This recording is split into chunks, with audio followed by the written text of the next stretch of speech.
rahmatullahi wa barakatuh. Distinguished guests, it's my distinct honor to address you today in my dual capacity as the new chair of the Interpol Committee on Governance and as the Director General of the United Arab Emirates Ministry of Interior. These complementary roles provide me with a unique perspective at the critical intersection of law enforcement, emerging technologies, international governance during this unprecedented period of technology advancement. The theme of today's summit, Harnessing Technology for Global Security, could not be more timely or relevant to the challenges we collectively face across borders and jurisdictions. We are living through an era of unprecedented technologies advancements. Every day, new tools, new technologies, platforms, systems reshape the way we live, work, and connect. These same advances, however, fundamentally reshape the threat landscape we all navigate, as we heard from previous speakers. The pace of technological change demands that law enforcement agencies evolve rapidly. What worked yesterday may be obsolete tomorrow, and our governance structure must reflect this reality. When we started talking about the metaverse and starting to regulate that, we were saddened by AI advancements. In my new role as chair of Interpol Committee on Governance, I will focus my efforts on ensuring that the committee provides forward-looking guidance to Interpol. Change is good, but not on the expense of stability.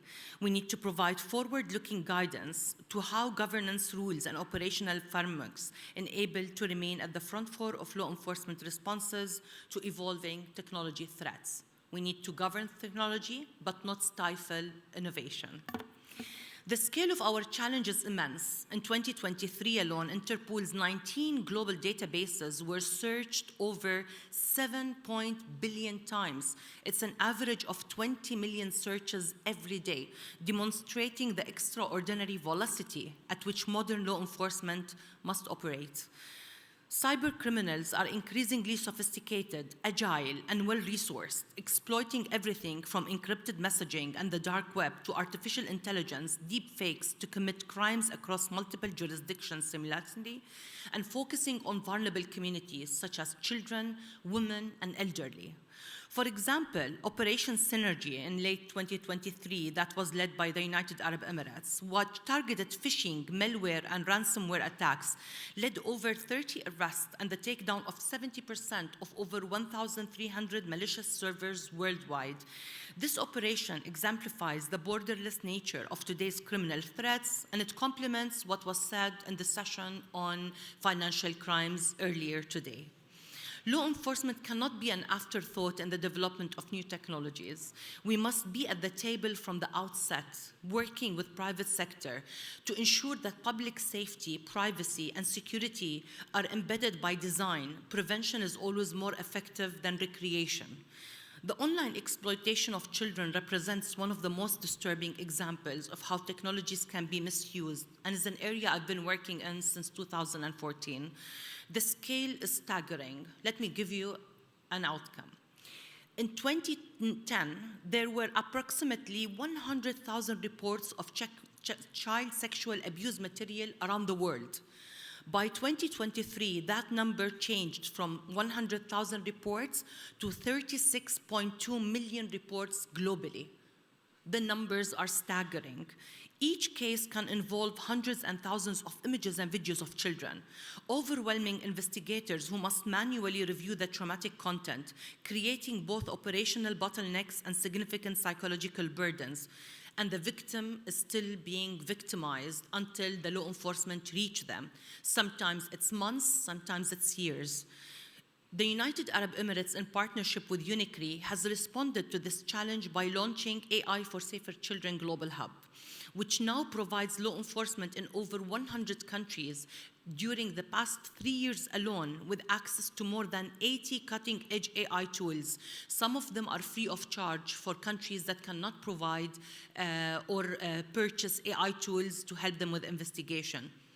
Time has changed when it comes to investigating those cases. What took months to investigate is now shortcut to 6 minutes maximum. 6 minutes from months. This is the power of harnessing AI for good. The Global Hub is available in all 6 UN official languages and is open to any law enforcement agency regardless of technical background. More than 1,400 investigators from 24 countries have already benefited from this free tailored training program. Interpol Global Platform is uniquely positioned to facilitate international collaboration on technological solutions. With 96 member countries, Interpol provides the essential infrastructure and information sharing to joint operations, coordinated responses, and transnational threats. Biometric Hub in Interpol 2023 has uploaded fingerprints and facial images for immediate comparison with response time averaging just half a second.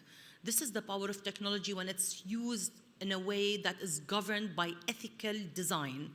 Environmental crime represents another area which technology is transforming both criminal activity and our responses. It is now the world's 4th largest criminal sector, generating between 91 billion and 258 billion annually, just from environmental crime.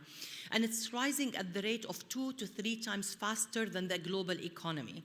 Illegal timber trade alone is worth up to 152 billion a year, accounting for as much as 30% of global timber production and up to 90% in some countries, a staggering figure that demonstrates the industrial scale of this operation. Through the International Initiative of Law Enforcement for Climate, ITULEC, that the United Arab Emirates started 2 years alone, we have brought together over 51 international partners to deploy cutting-edge technological tools like the Global Environmental Crime Heat Map, which uses real-time data analysis to identify and disrupt illegal activities. And just to answer a question that was asked in the panel earlier about cross-border collaboration, using the Global Heat Map enables financial institutions, governments, law enforcement to track illegal funding and money that is moving across countries and borders if you are registered on the hub. Cybercrime remains a persistent and evolving threat. Interpol's Cyber Activity Report in 2023 distributed over 600 actionable intelligence packages, each containing crucial data to help prevent and disrupt cyber threats in real time. Financial crime has been fundamentally transformed by technology. Digital currencies, online platforms, and sophisticated money laundering schemes are now used to more illicit fund across jurisdiction and to funding terrorism.